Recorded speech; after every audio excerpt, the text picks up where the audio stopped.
We are going live. Live on the interweb. This is the Jimmy Doane Show. Hey everybody. This is Counselor Curtis. Today is the 26th of May, 2019. I'm here with Jimmy Doane. You're sure we're on, right? Yeah, mostly. Okay, mostly. Something going on. It looks like it. It looks like it here. Memorial Day weekend. That's right. That's right. So hopefully you are celebrating your memorials. Right. Well, today is, I saw this little meme on Facebook. It showed the people storming the beaches of Normandy. And they said people went on this beach, and then they showed a picture of everybody on the beach out Same there. thing. Same thing, right? Storming the beaches, yeah. So we do this twice a week these days, 4 o'clock Wednesdays and Sundays right here live. Also, I'll post a timestamp copy up on YouTube right after the show, or an hour or so after. Also, you can find us on iTunes and other audio podcast formats. Please find us, like us, check us, send us with your friends, all that kind of good stuff. What's going on, Dr. Doane? Okay, what's going on? A couple things. One thing, let me just show you this real quick. It's supposed to be 100 degrees today. Hey, Gene, 100? 100. We have not seen 100. One of the things about Florida is because we have humidity, which is like a sauna bath. The humidity it doesn't get up to this dry heat bullshit that they have. 120 degrees or something out there. Some places, Las Vegas or Scottsdale. No, here it doesn't get that hot. It just gets all soggy, wet, where you walk outside and you're just drenched. Yeah. Anyway, so when it goes over 100, that's a big deal. That's the forecast, but they're talking about triple digits in Florida, which is very unusual. However, one of the things that we do have going for us, this is one of the things we have going for us. Let me just show you this picture right here. Okay. You know what that is? That looks like an old car with love bugs. Love bug season. This is what you get. This is what you get in Florida about this time of the year. Not always. It seems to rotate around, but basically, when you drive down the road, you have to stop about every 30, 40 miles. And what they've done in the rest areas here in Florida. Jimmy's making stuff up here. No, I'm not. In the rest areas, they've actually provided a free hose where you can kind of hose it down, because literally you get to the point where you cannot see out your window.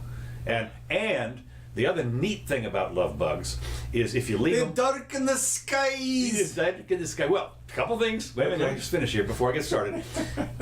The nice thing about love bugs is if you leave them on your car for any length of time, like a couple of days, they literally, whatever's in their body starts to eat away the paint on your car. So it's a natural stripping technique. Right. Even on the really good cars and everything, it's a natural strip. Now, one of the things that is interesting about this, I was watching a video, a documentary on YouTube earlier today, coincidentally, about the extinction of insects worldwide. And this guy has been collecting data for, 30 years.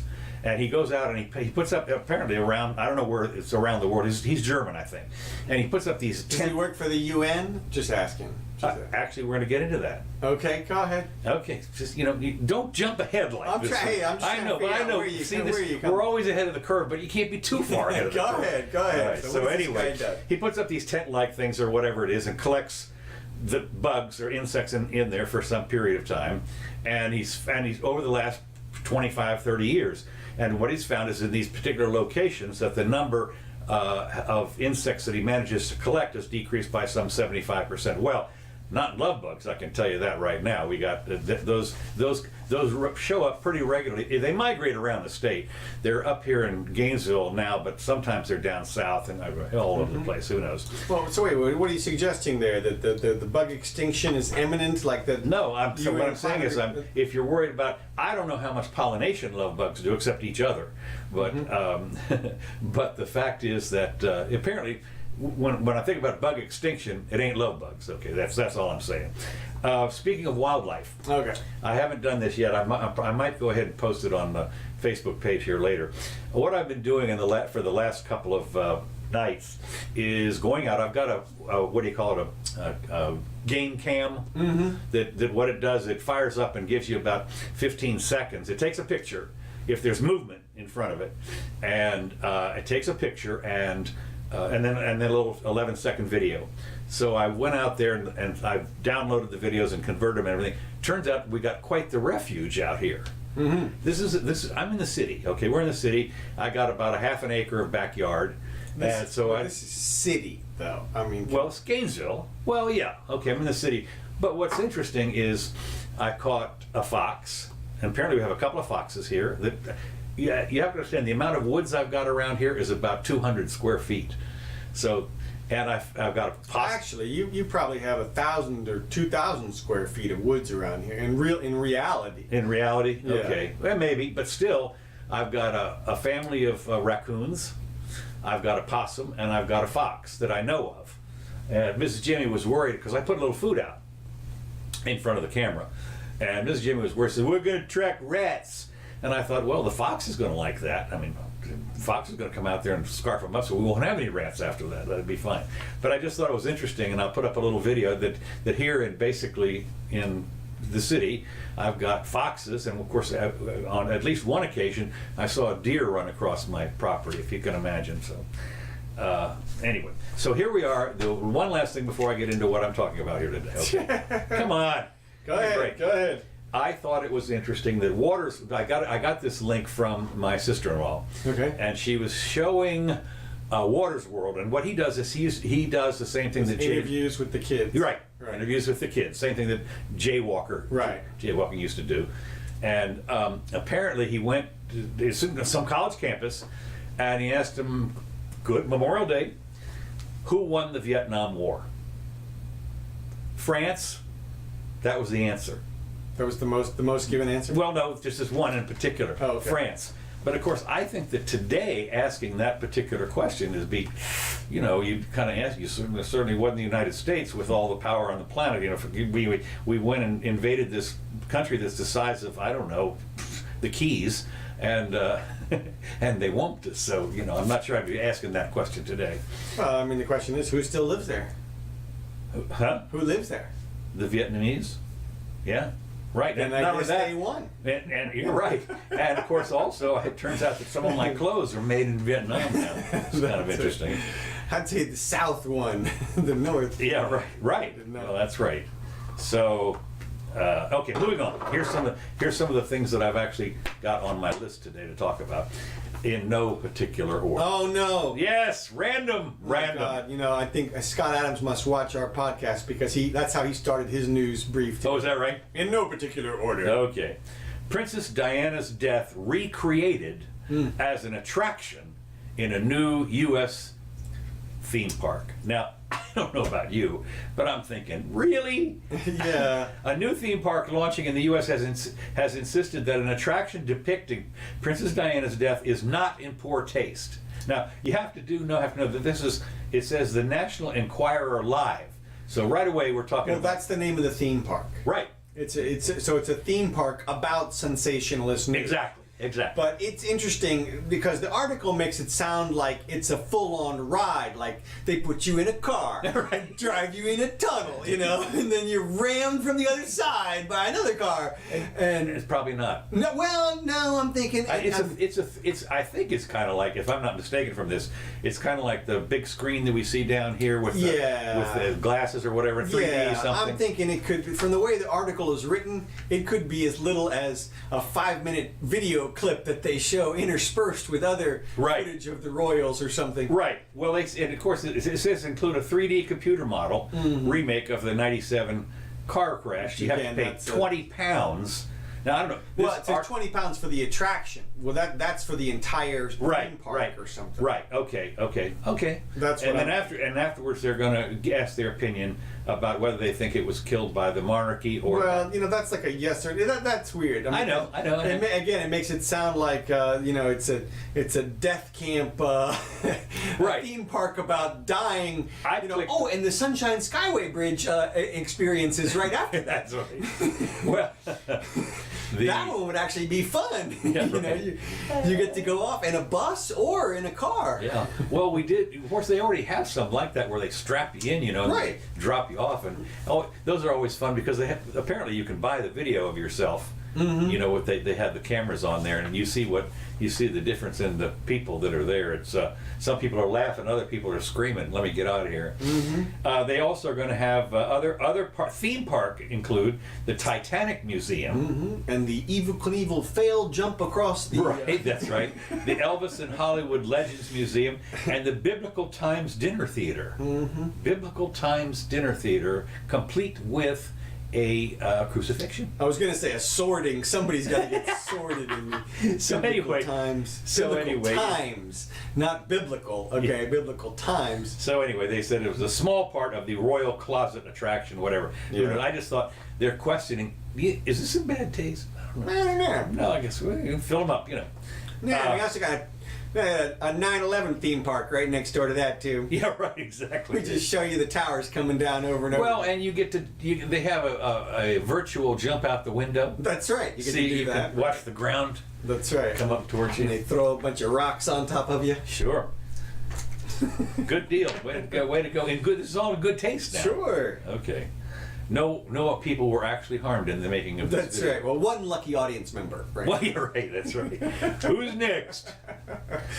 President Donald Trump took a hit on the Trump news. Took a hit Friday as House Speaker Nancy Pelosi's state of mind, saying she isn't the same as she used to be. Now, of course, they have been battling it out over each other's insanity. Yeah. I mean, this is amazing, and that's not all. Morning Joe, I think, was another one who said, Well, he's just jumping on board. Right. I got to hand it to Nancy and Donald for their acting ability. Was that right? Yeah, they're Okay. good. I mean, Nancy looks straight at the camera in front of all those people and says they need an intervention. An intervention, yeah. And I mean, with a straight face, and, and just over and over again pulls it off.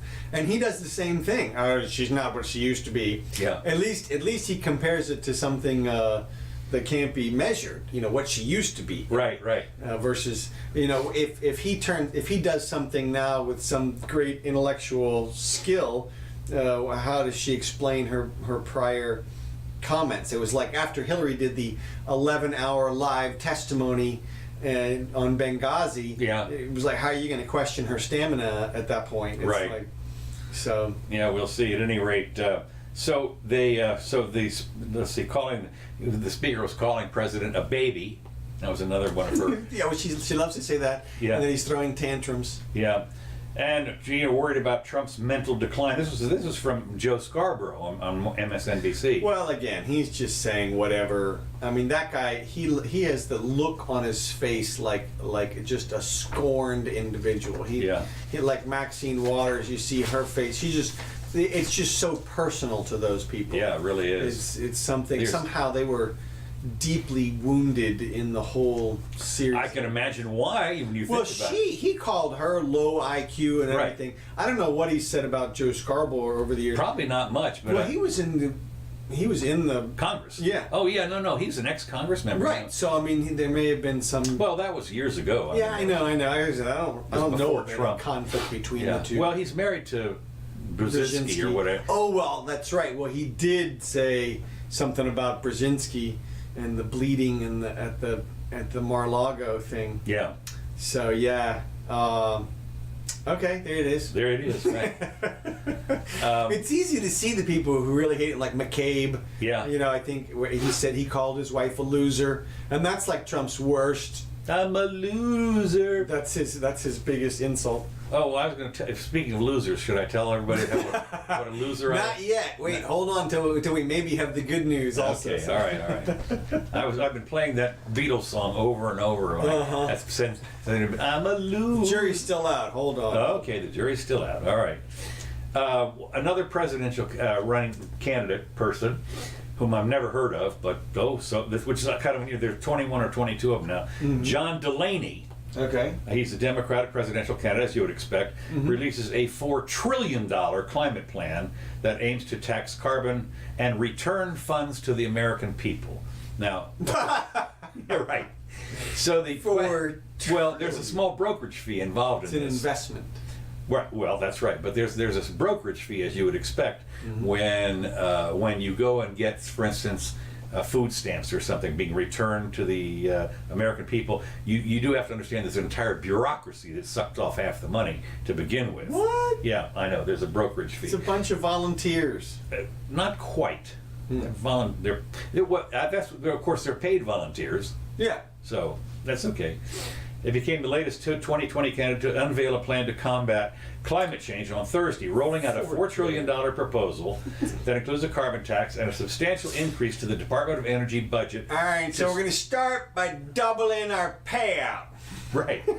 The largest portion of the former Maryland representative's plan in his proposal is to tax carbon polluters and redistribute that money to the American people, which he has dubbed the carbon-free and dividend proposal. He said on Thursday that part of his plan alone would reduce carbon emissions by 90% by 2050. And his campaign, the only way I'm going to be here 2050 is we have reached the singularity here in about 10 years. Yeah, get you some A chicken. campaign touted to result in a $3 trillion in government revenues. And here's where it comes. $3 trillion in government revenues. Now, and this is the United States, and we're going to solve all by ourselves the carbon problem for the world, which we take up like 6% of the area. No, there's so many things wrong with this plan. Well, of course, when you distribute it back to quote the American people, who gets it? And of course, it can be, well, you know, the favored people. Yeah, everybody gets it. Yeah, that's right. Bend over. I'll show you who gets it. Well, look, you look at this. I mean, the whole carbon tax. Now, the one thing that he does say that's good is ending the subsidies for the fossil fuel companies. I agree with that. They don't need none of those. No, they don't need it. No. And so sink or swim. But look, people need fossil fuels. He's talking about, like you said, the United States. So, like, even if we eliminated all of our carbon output, no big deal. So he wants to build these machines, these carbon these giant sucking machines, right?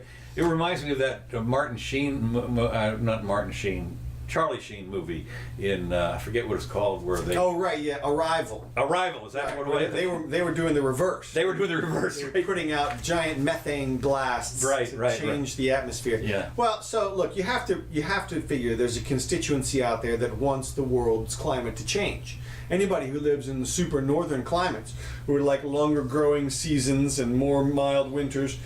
I wouldn't mind having a little milder summer here. And so there is an argument that's made that the increase in the kinetic energy does reduce the extremes of weather, actually. Okay. So I've read one thing. But again, we're coming back to, man, this is pie in the sky. 2050, man, that's magic land. Yeah. In terms of timing from all levels, from all angles. Might as well be by 2300. We're gonna exactly. I mean, there's the difference between now and 2050 is going to seem like magic. Yeah. And so, and not only that, to that end, those two girls, 20-year-olds, with another one of your stories here, just invented the bacteria which eats plastic. Yeah. And then turns into water. So, yet another thing where here's this guy wants to invest the entire output of the United States into building these super inefficient carbon sucking machines, which again, what could go wrong? Yeah, exactly. What could possibly go wrong? Well, wait for the market to figure it out. If it was something that needed to be figured out, and they, I'm sure, are going to do it in a lot more efficient way, rather than these. Yeah, today's technology. Cylinder comes to mind. Right. Well, just so many things wrong with it. Anyway, go ahead. So anyway, the plan also looks to increase the number of government grants on combating climate change and spur volunteerism to deal with the issue in a newfound climate corps. This is not the Peace Corps anymore, but this is going to be the climate corps. Yeah, the climate youth. That's right. So I just think it's interesting that this you talk about pie in the sky, and this guy's, I mean, he's serious. I thought the war on terror was bad, but now we have the war on climate. Yeah, the war. And this is one of the things that I always said this before. One of the things you can find is when the government declares a war on something, you get more of it. You get more of it. And I've always said you should declare a war on education. Well, totally. Yeah, and that way you'd end up with maybe tons of education. Tons of it. War on education, and you get the opposite. So right. That would be. I don't know what more climate means. It's just We're having more climate. What do you mean, exactly. man? It's just a battlefront. It's like, That's right. and to think that people who are running for the highest office in the land have the cojones to propose a $4 trillion increase in spending. It's kind of the point now. Fully doubling, like it doesn't even matter. Well, that's that's over 10, 15 years, blah blah blah. Okay, all right. I mean, okay. it's certainly not the first year. Yeah, well, okay, well then why not just say what it is? Well, of course, the other thing is year. he's president. Okay, let's say it's to 20. So maybe it's a 30-year plan. Okay, between now and 2050. Okay, let's say it is. No matter, even if he's a genius, does whatever it is, he ain't gonna be in there more than 8 years. Right. Tops. Yeah. Well, and by that time, people are gonna say, "Get the hell out of They're here." going to figure out a different solution. WikiLeaks founder Julian Assange is indicted under the Federal Espionage Act, raising profound First Amendment issues. And it's interesting because he has 17 counts in a superseding indictment over his role in obtaining and publishing classified documents about a decade ago. Mr. Assange vaulted to global fame nearly a decade ago as a champion of openness about what governments secretly do. And of course, when you saw a lot of this stuff, I remember that one of the first ones was that video that showed the helicopter gunship blasting a wedding party or something like that. And oops. Collateral damage. Collateral damage, right. And apparently there have been lots of cases of this. So he is a champion of openness about what governments secretly do. But in this, he's become a target for a case that would open the door to criminalizing activities that are crucial to investigative journalists. And of course now what the deal was, the question was, is he a journalist? And of course the people that are all the journalist people are saying, yeah, I mean, that's what you do. You go out and you get this stuff. Well, and then, of course... No, he doesn't have a license. He doesn't have... Right. If he had a license to do that stuff, Right. it'd be fine. Yeah. But because he doesn't have a license, it's a heinous crime against humanity. That's right. So If he had a heinous crimes against humanity license, then it wouldn't be a problem. That's right. So anyway, the guys at whoever's indicting him says he's not a journalist, so we can prosecute him. The Justice Department's National Security Division said at a briefing, the department takes very seriously the role of journalists in our democracy, and we thank you for it. It is not and never has been the department's policy to target them for reporting. But Assange is no journalist. He accused him of conspiring with Ms. Manning to obtain classified information. No responsible actor, journalist, or otherwise would purposely publish the names of individuals he or she knew to be confidential human sources in a war zone, exposing them to the gravest of dangers. Now, of course, one of the things that's interesting is they're in a war zone. Right. And he's going to expose them. Right. He's going to expose them. They're in a war zone. Tenuous yeah, I'm sitting there thinking. But hey, at least if they would be held to prove that as a standard, then that would be something. But this is one of those situations where I just have to tell everybody, if you don't already know, at the edges, our criminal justice system breaks down. And there are things that we can't do under the Constitution, but which our government finds ways to do anyway. Right. Well, remember when John Liu came up and said that torture was just peachy? Well, stuff like that. And well, like we do, like, okay, so we're not allowed to torture, so then we set up a prison, a secret prison, in a foreign country where it's fine, and then we staff it with just enough people to qualify as it being one of their prisons, and then we torture people. So, I mean, exactly the same result. Well, they have CIA rendition places around the country. Man, around there's the so world. many things. And, I mean, look, it just comes down to, going back to the Nuremberg trials. I mean, there was no law. You can't. Right. How are you going to prosecute? The country's gone. It's wiped out. Yeah. So, and you mean you could let them reform their government and then let them take care of the Nazis or whatever. But no, that's not what we did. We set up a international court with natural law jurisdiction. Yeah. And just create. Well, what else we got here? Yeah. And so this is the kind of thing that they're doing for Assange. He's a special case, exceptional case.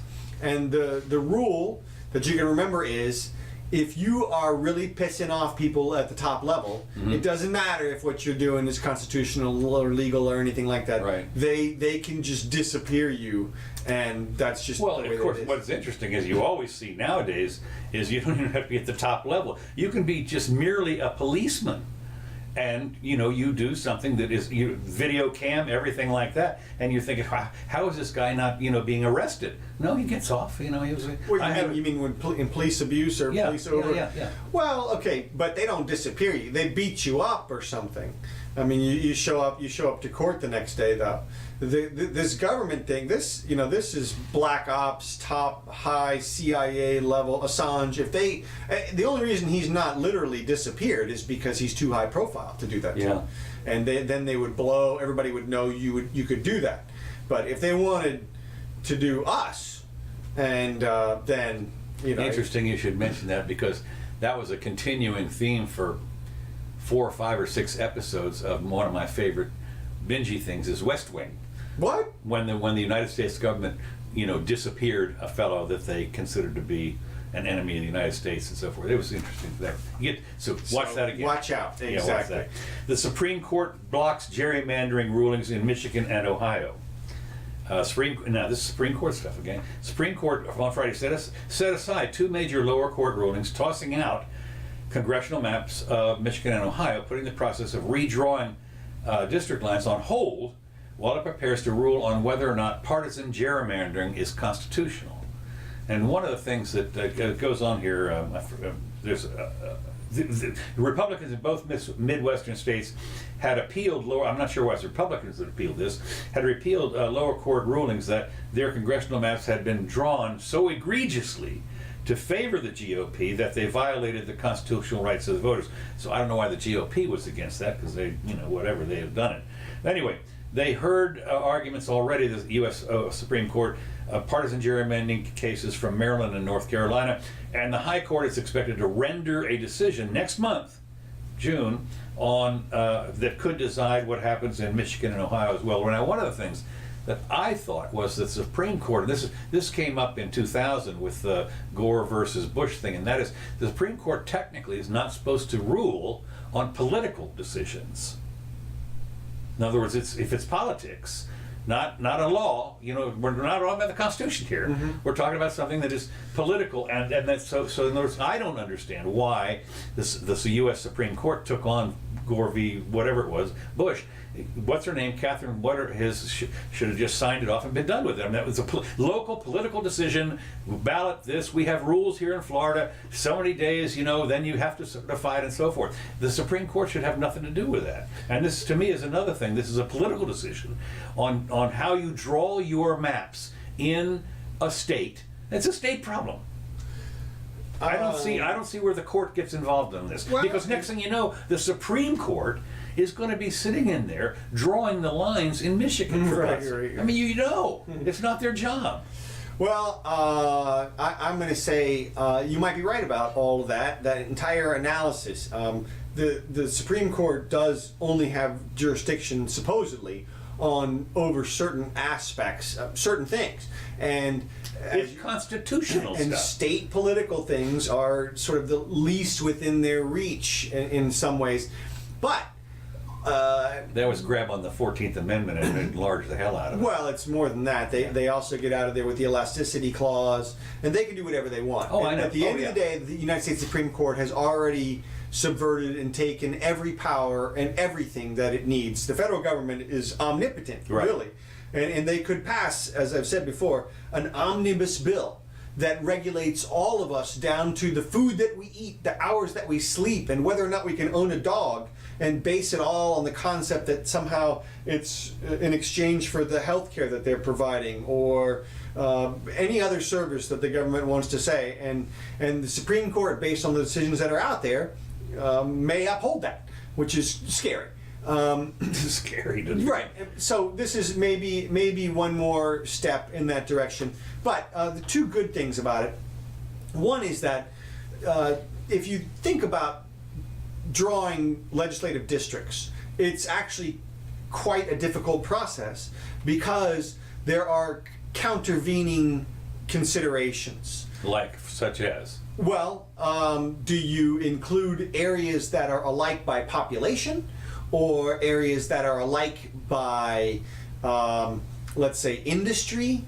If you're gonna section off parts of a city, for example, there are various things that legitimate considerations that conflict with one another all over the place. So like for instance, what I'm saying is when you set up it's supposed to be, you do the census, and you have a number of people in the state. Okay. And what you do is you start at one end of the state, and first of all you know that there's going to be 14 districts, so you start to comb through the state, and you go to 1/14th, another 14th, another 14th, and on around like that, and that's it. End of story. Well, I see what you're saying, and it seems like that would be... It's people only. You don't care who's in there.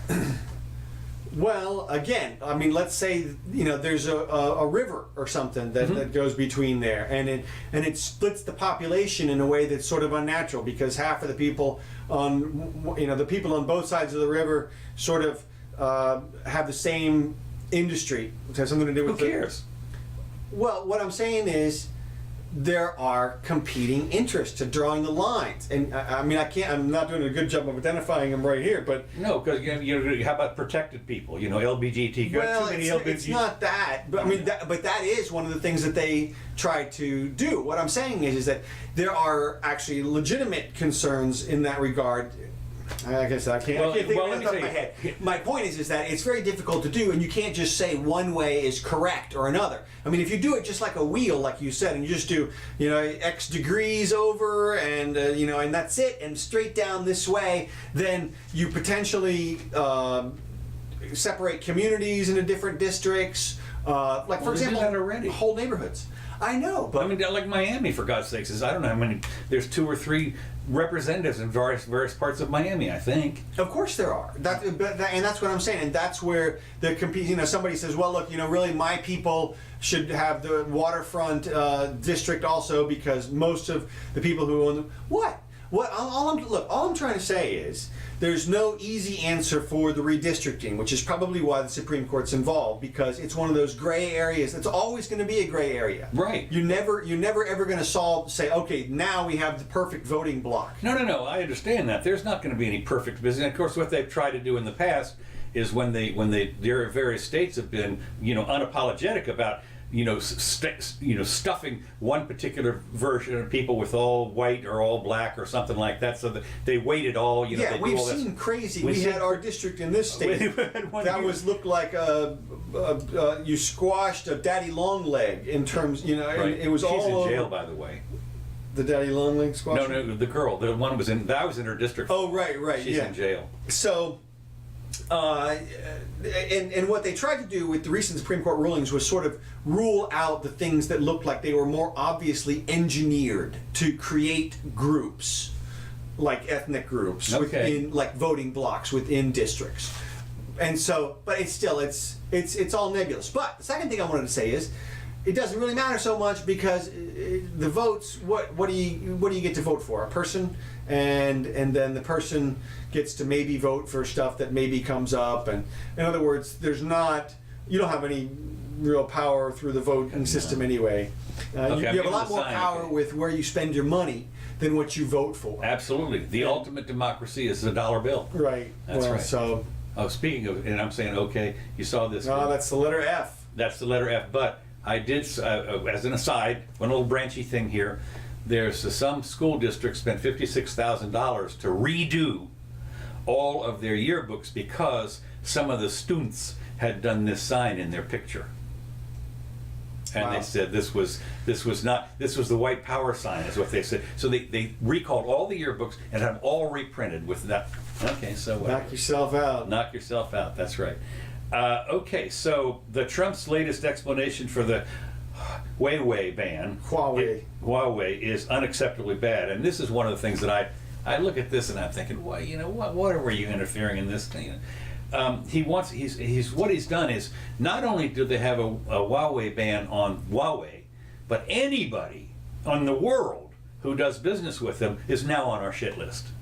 I mean, now we can't do business with. Same thing with Iraq. Is this all part and parcel to the trade negotiations, or I don't know what it is. I mean, what they're it's part of it. It has to do with we're going to punish China until they holler give or something. Cutting off every U.S. partner at the risk of long-term rupture in trade between the U.S. and China. And while the impact is clear, it's not entirely clear why it was put in place. The official explanation, according to the initial executive order, is that Huawei hardware puts the U.S. at risk for espionage. I'm thinking, well, no, I want to. What they're worried about here. Well, in that's just a heavy-handed bluff.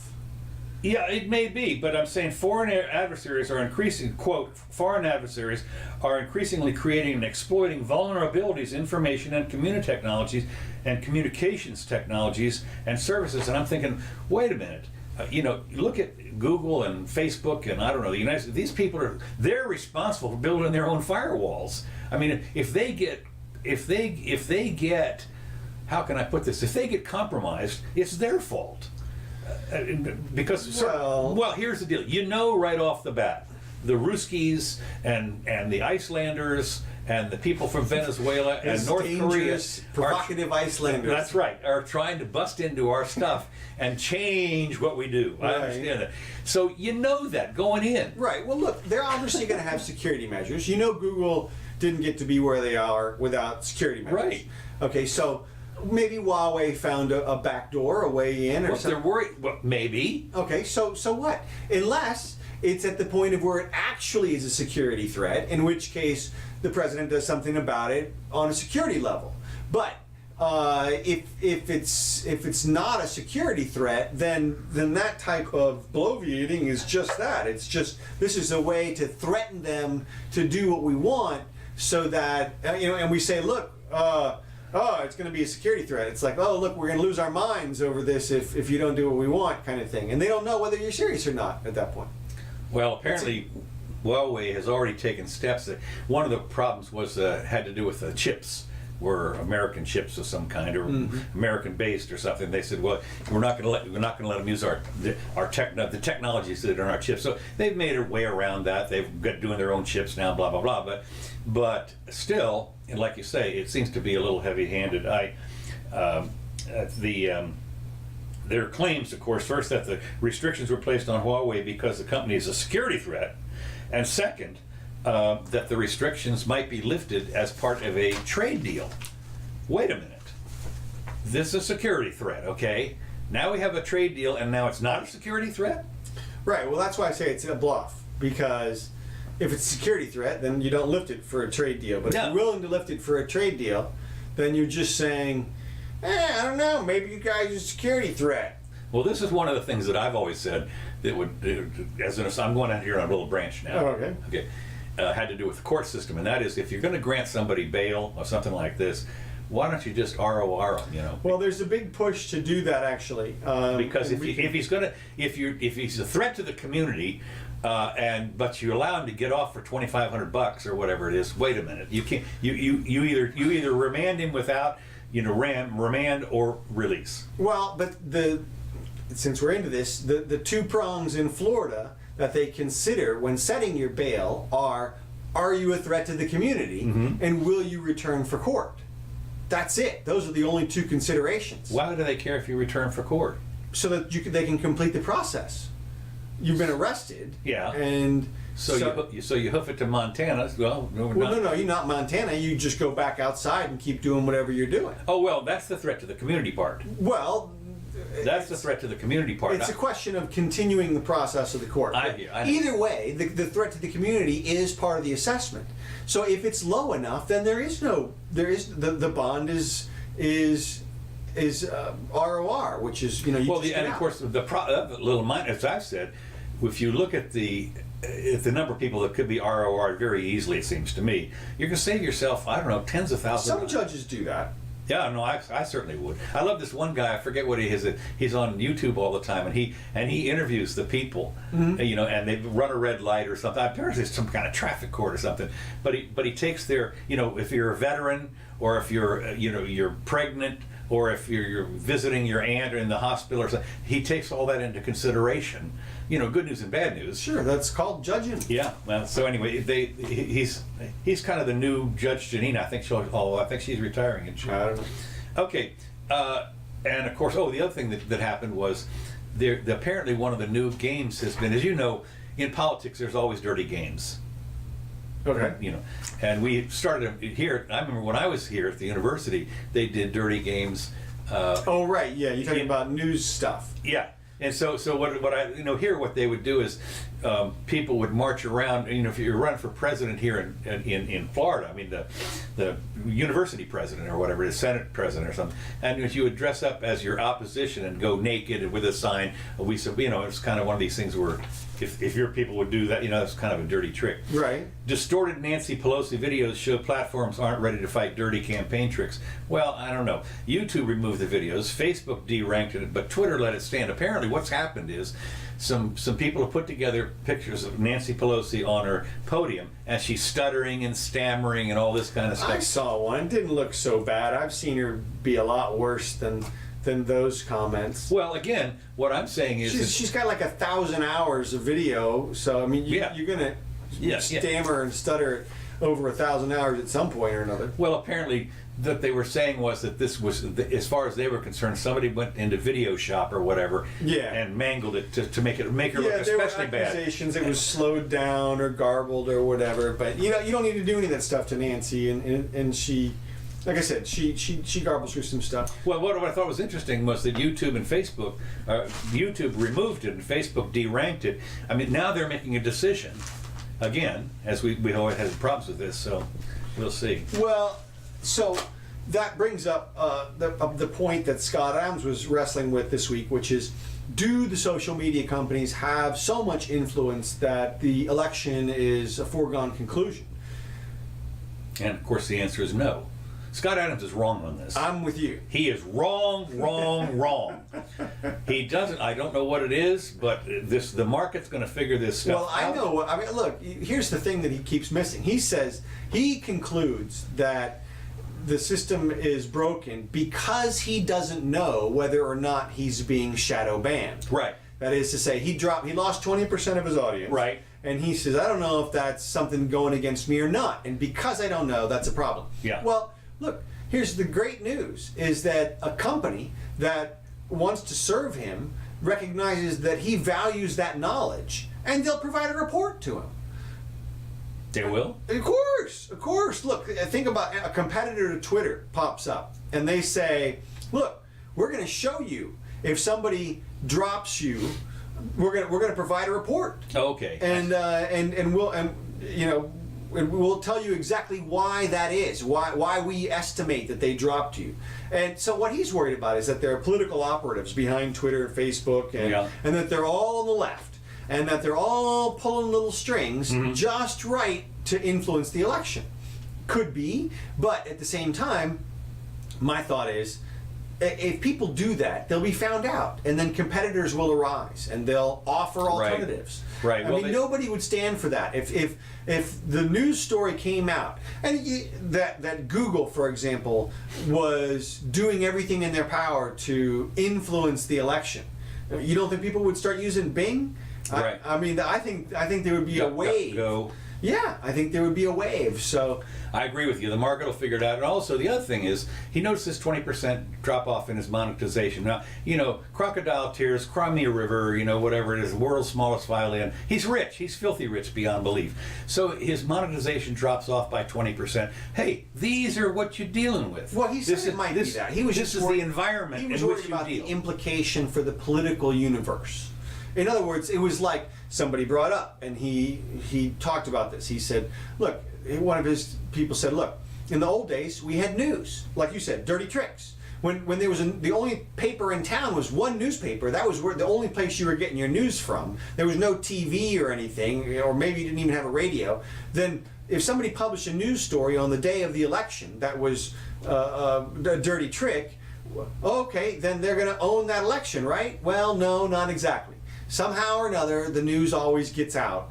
You figure out what the dirty tricks are, or you see it coming. You're like, oh, really? On the day of the election, well, of course, Joni came forward and she's been raped by this guy, or what? There's some things that obviously smack of tricks. Well, they have a word for it. It's called the October surprise. There you go. I mean, you always know that there's going to be, and you don't have really that much time to go against it and everything. But as far as what was interesting is when you're talking about the newspapers, the only newspaper in town. Well, maybe in some little dorky town, but I'll tell you, until fairly recently in my lifetime, we had 3 newspapers, and even in Washington D.C. we had 3 newspapers. Yeah, and actually I think we might have had 4 that were actual newspapers. I'm saying even in the towns with 1, you get stranger passing through town with the news from the town next door. Oh, right, true, that's right. So the word spreads like wildfire, no matter Especially does these days. Well, and these days it's unstoppable. Right. And especially people are seeking out the news, which. Well, not only that, what you've got is, and of course, this is another thing. When you've got places like Snopes and some other ones that claim to say, "Wait a minute, we're going to be a judge on whether this is fake or not." Well, of course, then they found out that Snopes wasn't entirely. Right. You wait a minute. So well, of course it is. Of course. But I'm saying there's another one now that apparently comes up that is a new website actually is claiming to be, we're going to be the ones that decide if it's fake or real or something like That's that. right. And but this is what happens: is the market figures this stuff out. Right. Exactly. It doesn't bother me at all. And of course, a lot of times, truth site rating site. Which truth sites are the truthful ones? Right. Exactly. Yes. I just think that it's one of the things that you have to deal with is the environment that you're in. This is the environment, the what's the other word for environment? The situation, whatever. You're dealt a certain hand. This is the cards you're dealt, and you deal that. You play with that. And the system is you Google, Twitter, whatever the hell it is, and that's what you know, and that's what you deal with it. And if you get demonetized, it's a problem. But without it, you wouldn't have been monetized anyway. What is this all about? Suddenly your income depends on your videos that you do. And well, I don't think he was bitching about the income. Okay, maybe he didn't. He did say that was what that's what triggered it. What's triggered it. And he said, they're not telling me why they did it. And that's why for instance, he started spelling out words. Right. Because this might have been this is another way of suppressing a viewpoint, is if you have no clue, and I understand this could be a problem, if you have no clue on why you've been shadow banned, now suddenly you are ultra careful on what you say or do and how you say it, because it might be this, it might be that, I don't know. I would be willing to bet that if there's not already one in existence, before the end of the year, there will be an app which determines whether or not you're being shadow banned. Okay, I'm with you on that. I believe you. Mark will figure it out. Yeah. Our next thing that we're about another thing from the United Nations, which we always hold in high esteem because of their reports, as you know. Because they're united. Because you're united, and it's all 170. Everybody. Kumbaya. Female AI voices encourage harmful gender stereotypes. One of the things, speaking of spelling things, Amazon's Alexa, I dare not say the word. Oh, right. She's not in here. Unless we fire it up. That bitch isn't in here yet. I know, you don't have one. Yeah. But I know in my place, when somebody ever does that, they'll say, well, you got to do about your Alexa. And of course, my Alexa fires right in and starts, I don't understand. What are you talking about? Me, yes, George? I'm sorry, yeah. For a good time call, and this is exactly what we both of us just walked right into this trope here. Go ahead. Apple Siri, Microsoft's Cortana, and other AI assistants with default female names and voices send the message that women are, quote, docile and eager to please puppet helpers. Available at the touch of a button or a blunt voice command, say, hey, okay. And this is by the UN Educational, Scientific, and Cultural Organization. I'm sorry, where are you going? I have diplomatic immunity because I'm at the UNESCO. Mm-hmm. That looks like UNESCO. Yeah, it's the same. That's the same things as UNESCO. Oh my God. Yeah, didn't know that. The system holds no power of agency beyond what the commander asks it. It honors commands and responds to queries regardless of their tone of hostility. Right? Can you imagine? Can you imagine? Like, wait a minute. Alexa, could you play this? Can you ask more nicely, Jimmy? Play the goddamn song. I don't like your tone. I don't like your tone, that's right.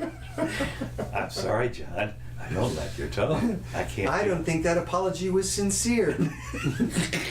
I mean, so true. Amazon has revealed it chose Alexa's female because research suggested that customers would find a female voice gentler. What's interesting? Duh. Yeah, right. Duh. I mean, is it not true? Is it not true that the airplane alerts in fighter airplanes are females?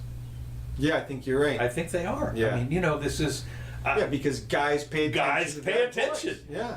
Okay, shut up, bitch. And they won't. I mean, No, look, it's not because she listens to us. It's because we listen to her. Exactly. Well, so anyway, so we carried out research and found that a woman's voice was more sympathetic and better revived and so forth. Obedient and obliging machines that pretend to be women are entering our homes, cars, and offices, says the director of gender equality at UNESCO. It's so funny. So they have female robots commanding all these men in all these houses, and that for them is a step backwards. Yes, totally. Well, and female and how they respond. The UN report recommended several steps, by the way. And I got to give them credit for this. One of the problems I have is when you read a book and they outline all the problems and no solutions. No solutions. Not to be outdone. Not to maybe these guys have come up with What do you got? including ending default programming of digital assistants as female, programming them not to respond gently to sexist or abusive commands, and providing women with more opportunities in the tech field at a seat at the table in developing new technologies. So You have to start the conversation. just I like a genderless voice, and I want it to snap back at me. that's right. I just it'd be maybe like Hal, Right. I mean, Yeah. I'm sorry, John, I can't do that. Right. And I'm sure that's useful, and I would bet 25% or something, some large percent of this population probably prefer a HAL type voice to Alexa. But Well, one of the things I do believe, I don't know for sure, but I think you can can't you record your own ringtones? yeah, I was just going to say, look, it won't be long at all. You'll be able to put your own voice on Alexa or your Right. wife's voice. So that'll be good. Ooh, I don't know. No, not the one. That reminds me of Mud, the Right, original yeah. Star Trek. No. That's it. Oh, it. God, That's yeah. exactly what it's going to be like. That's right. And this gets us to the live sex dolls Okay. story, right? Do you want me to run real quick? Yes. Okay. And let me do that. Sex robot threat: : all AI girlfriends indistinguishable from humans after major 5G upgrade. I'm not sure what 5G has to do with it, but yeah, there we are. Oh, you got them. Okay. Oh, and the caption was, "Which one do you find sexy?" Yeah. I mean, which one would you listen to? So, a sex doll manufacturer, Realbotics, which is kind of interesting, has recently fitted new models with Wi-Fi enabling high-speed synchronization for voice and animation. They also stand to benefit from 5G, which is poised to give a vastly superior mobile internet data. They're going to be able to update and everything over the 5G. I love this guy. Here's a guy who's a sex doll collector. Guess what his name is? Brick Dollbanger. No way. Yes, no yes, way. yes. I mean, that's probably not Dollbanger. Brick Dollbanger. Okay. Get the fuck out of Believes this technology will make them so realistic that we won't be able to tell them apart from humans. Brick, who has close ties with Realbotics, told the Daily Star, anytime you can get a steadier flow of information from software to hardware activation, you're going to get better synchronization and smoother, more lifelike movements. He also revealed that they have been upgraded to a new vaginal sensor, claimed the result, with human-like responses. Yeah, this is incredible. I had to show these pictures for engineer Eric and counselor Bart. The girl, I gotta admit, I mean, you look at these girls. You could be fooled, especially a few beers in. Boy, isn't that the truth? You know what you say when you wouldn't even have to look at the bottom of the glass. No, just over the top. Yeah, no. It's gonna get very, very AI. I noticed that all of them are large-breasted. Which What? Is, yeah, I'm not sure why exactly. I mean, I sort of know why, but Sort of know. there are no skinny ones. Well, look, give it a little time. Yeah, I know. No, that's right. The market will figure out. Some are tall, some are short. Right. That kind of stuff. Right. Some are blonde, some are brunette, redhead. Yeah. And so you got some Asians. So. Yeah, well, won't be able to tell them apart.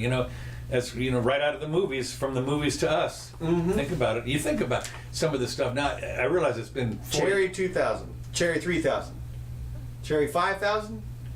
I don't know. That's the one I recommended to you. I haven't seen it yet. I don't know why, but okay. So anyway, that's the threat. It's a threat. And speaking of another threat, the U.S. has ordered another 1,500 troops to the Mideast to counter the Iran threat. Mm-hmm. The United States said it was deploying 1,500 additional troops to the Middle East to counter credible threats from Iran in a move denounced by Tehran as a threat to international peace. The escalation of the U.S. military presence follows a decision in early May to send an aircraft carrier strike force and B-52s in a show of force, and because they're worried about an imminent attack by Iranian attack to attack U.S. assets. Well, of course, the nice thing is, if you're worried about Iran attacking U.S. assets, the best thing to do is to put your U.S. assets right next to Iran, and that way, Well, this is an interesting game here that he's playing. We haven't seen Trump engage really in any sort of military escalation to this point. And that was one of the things people were kind of worried about. Is he going to be jumping all over the nuclear button or something? Yeah. My butt's bigger than yours. Yeah, I mean, there was certainly concern about that, and also no diplomatic experience. Maybe he would get pushed in some way. I think he's already been pushed around by Bolton and Pompeo. Well, like I said, he hasn't entangled us in anything in any large way. We seem to have defeated the Taliban or ISIS in Iraq. And seem to have disentangled a little Syria? bit from the Norks. Well, that I think the jury is still out on. He's still lobbing missiles. Yeah, around. but he came out and he said, well, what are these? Are short-range missiles. We don't much care about that. Yeah, I did see that comment. I didn't check. I didn't verify whether that was accurate. He said basically that doesn't violate anything, but be careful. Right, We're right. gonna Well, watch. look, like I said, I've said from the beginning, I think he's handling that with as much diplomacy as you can, but we don't have results yet. I mean, he still could easily be manufacturing large missiles and lots of nuclear stuff underground and in various places, and I don't know that we would know about it or do anything about it. We haven't done anything about it. So, and we're still negotiating, but I think we're fine with that. And the other places, when you look around, Russia hasn't done anything terribly aggressive or anything. They haven't, Crimea or nothing like that. Ukraine, we've been sort of waiting for. Well, that's Crimea and Ukraine. That's all the same place. Well, it's sort of the same place. Yeah. I mean, Ukraine is different, and they have had some rebels in there. Right. Not my problem. Part. Well, I know, but that's what I'm getting at is that Trump has not involved us in any of those things. Well, Yemen. I mean, I think we've probably continued our involvement in the Yemen, Saudi Arabia conflict. And I'm going to talk about that in just a second because so Afghanistan, we'll see. Well, they're talking about 1,500 people now. He seems to like Israel a lot. Yeah. Go ahead. 1,500 people, and they're going to send the Patriot Missile Defense Battalion that had its deployment is going to be extended. So it's all for protective stuff, which is just fine, except as I just said, if you're going to move your whatever kind of troops you've got over next to Iran, you got to expect that they're going to feel a little threatened about it. I would certainly, if they started, as we did during the Cuban Missile Crisis, we were a little nervous about that, so we had to do that. So I don't know. Well, yeah, it'll be interesting to see how all of those various games play out. China, Iran, and North Korea. Yeah, that's not all, but okay. Now the next thing that comes, this is a very big deal. The owners of a biblical replica of Noah's Ark. Oh, this is a non-story though. This is a clickbait. I know it was clickbait. I'm going to tell you why. Yeah. Rain damage, and it wasn't even 40 days. Apparently, the owners of life-size Noah's Ark in northern Kentucky sued the insurers for refusing to cover all things rain damage. Well, you Yeah, think, but- gosh, was this thing? You remember that movie about where the ark got to float and go into the Washington Yeah. That was a great movie. That was really cool, yeah. But anyway, where the guy turned. Anyway, the thing was, what happened was the rain washed out the access road. Right. Didn't And hurt so the it's been ark. repaired, blah, blah, blah. This was a nothing burger. It was, like you said, that was a clickbait. CrossFit quits Facebook. Instagram accuses a social media giant censorship of being utopian socialists. Now, apparently CrossFit, the branded workout program, Regimen, accused Facebook of being utopian socialists and left the platform. So they're pretty good sized outfit. And what happened is, apparently the reason they left was because Facebook banned one of their diets. And their diet was like lots of carbos and no sugar or something. I forget what it was. It was different from what you would expect. Yeah. And so it was the Banting 7-Day Meal Plan, a group that advocated diet aiming at eating food as close to its natural state as possible, free from processing, additives, preservatives, and sugar. Well, they complained and they got right back again. They were put back up but it was interesting that they got voted off in the first place, I think. But then they got put back on, and then they said, "Screw it, we're leaving and we're going to go someplace else." So I guess what they're going to do is the same thing that what's his name on the first guy that was banned.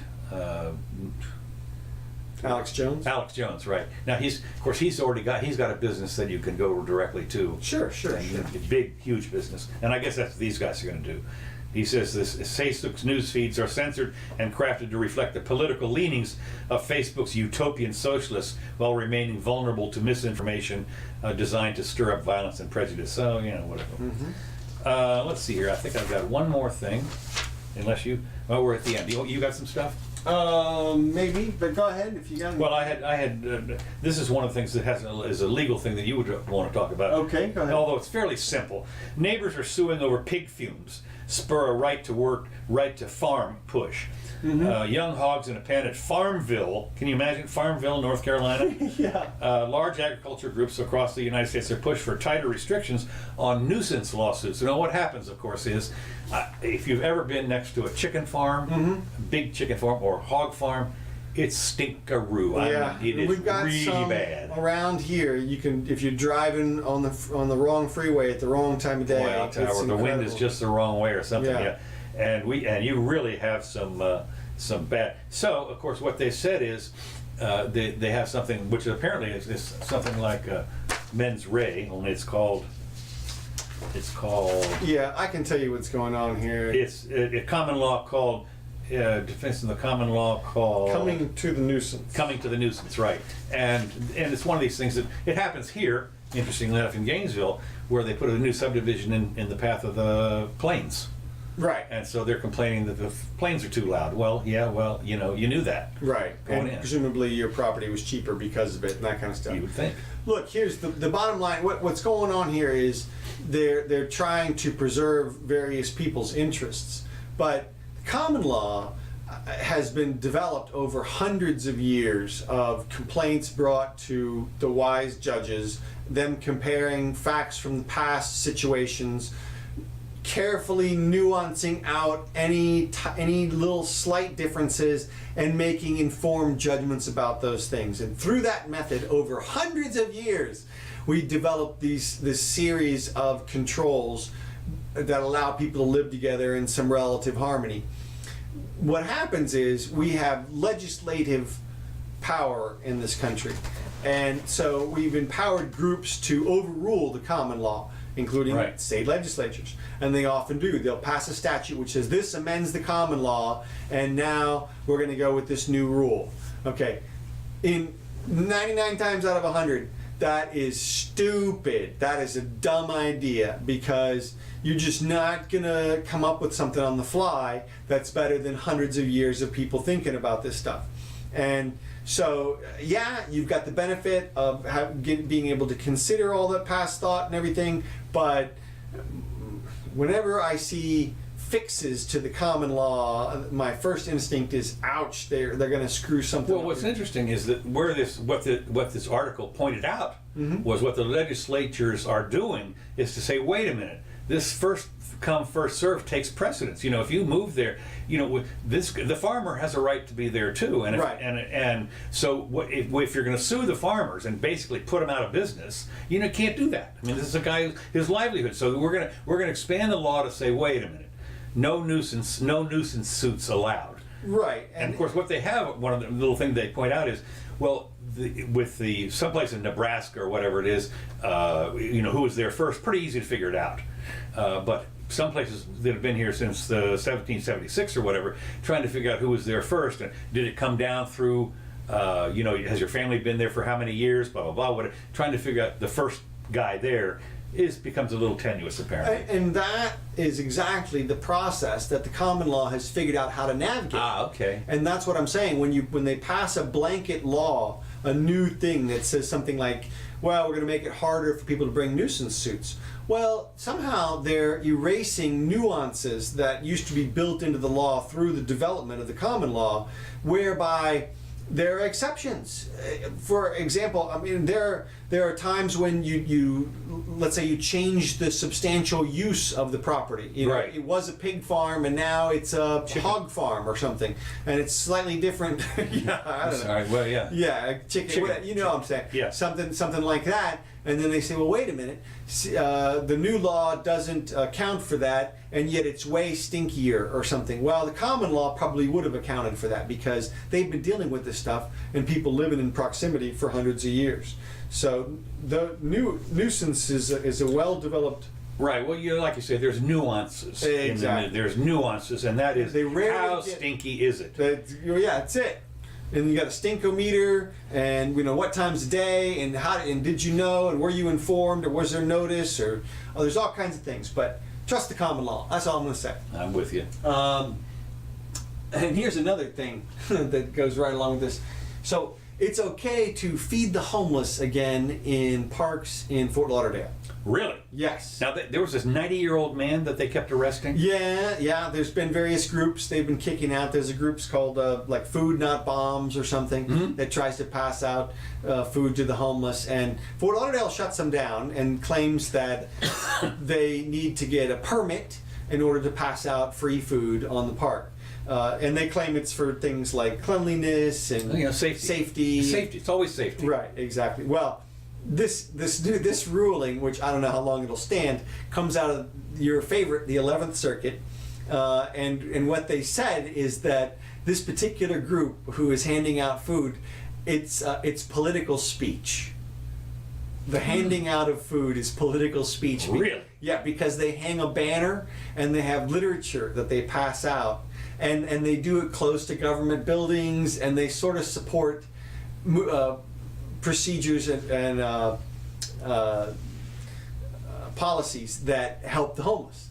So, interesting you should mention that because like, I love the way you're squinting though. No, I am, because to try to see. Wait a minute, how did you shoehorn that in there? Well, I do know that here, the Hare Krishnas pass out free food, free. Yeah. And that they ask for a donation. Once you get through the line, they ask for a donation or what. But that's religion, right? So that's verboten. But like as you say, this is political speech, passing out food because you have a banner that says, I don't know, what does it say? Right. Feed the homeless. Feed the homeless, right. And so, but it's interesting, though, that they didn't do what I would think would be the natural thing, which is to say something like, it's food. Yeah. They're handing it out.